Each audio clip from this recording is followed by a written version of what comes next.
आज हम बात करने वाले हैं केरल की रहने वाली इंदु कुमारी के मर्डर केस की, जिसकी शादी के कुछ दिनों पहले ही उसका ट्रेन में मर्डर हो जाता है।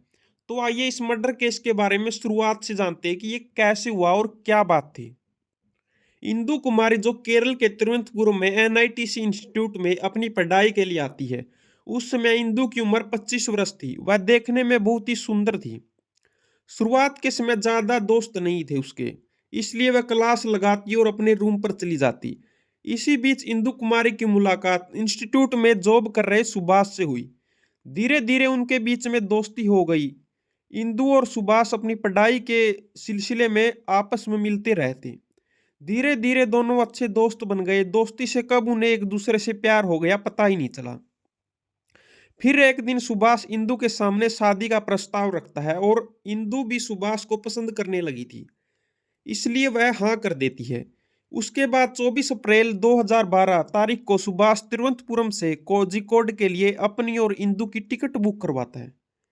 दरअसल सुभाष कोझिकोड पहुंचकर इंदु से कोर्ट मैरिज करना चाहता था, लेकिन ये बातें वो इंदु को नहीं बताता क्योंकि वो उसे सरप्राइज देना चाहता था। फिर 24 अप्रैल के एक दिन पहले इंदु के माता पिता सुभाष के घर आते हैं और उसे इंदु की शादी का कार्ड देते हैं। कार्ड देखते ही सुभाष के पैरों तले से जमीन खिसक जाती है। इंदु के माता पिता सुभाष को अच्छे से जानते थे कि वह इंदु का बेस्ट फ्रेंड है, और वो कहते हैं कि यह शादी इंदु की मर्जी से हो रही है, और इसके बाद वो चले जाती हैं।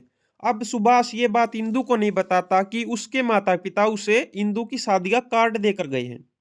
ये सब बात पता चलने के बाद भी सुभाष अपना प्लान कैंसिल नहीं करता और 25 अप्रैल को इंदु के साथ कोझिकोड की ट्रेन पकड़ता है। वह इंदु को ट्रेन में बताता है कि मैं तुमसे शादी करने के लिए यहाँ आया हूँ और मैंने मैरिज रजिस्ट्रेशन भी करा रखा है। लेकिन इंदु कहती है कि मेरे माता पिता इस शादी को कभी नहीं मानेंगे क्योंकि हमारी कास्ट अलग अलग है। इसके बाद दोनों में बहस होती है। ट्रेन के डिब्बे में दोनों एक दूसरे पर चिल्लाने लगते हैं। सुभाष इंदु से कहता है कि सब लोग हमारी तरफ ही देख रहे हैं, चलो एकांत में जाकर बात करते हैं। फिर वो डब्बे में खिड़की के पास चले जाते हैं।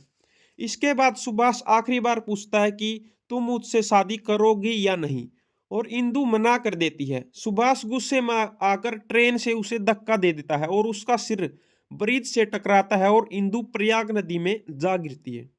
इस घटना के बाद सुभाष अपने घर चला जाता है और किसी से कुछ भी नहीं कहता। अगले दिन इंदु के पिता इंदु के फोन पर बार बार कॉल कर रहे थे, लेकिन कोई उठा नहीं रहा था। उसी दौरान प्रयाग नदी से मजदूर रेत निकाल रहे थे। तभी मजदूरों की नजर एक लाश पर जाती है और पुलिस जांच से यह पता चलता है कि यह डेड बॉडी इंदु कुमारी की है, और पुलिस इसे सुसाइड केस समझकर बंद कर देती है। लेकिन इंदु के पिता ये बात मानने को तैयार ही नहीं थे कि उनकी बेटी भी सुसाइड कर सकती है। फिर उसके पिता हाई कोर्ट में अपील करते हैं और हाई कोर्ट के आदेश पर इस केस को दोबारा ओपन किया जाता है।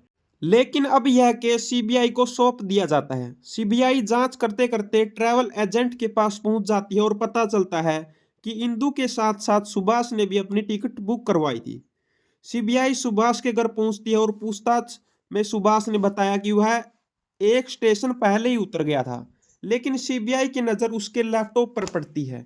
उसमें इंदु और सुभाष के कुछ अश्लील फोटो थे।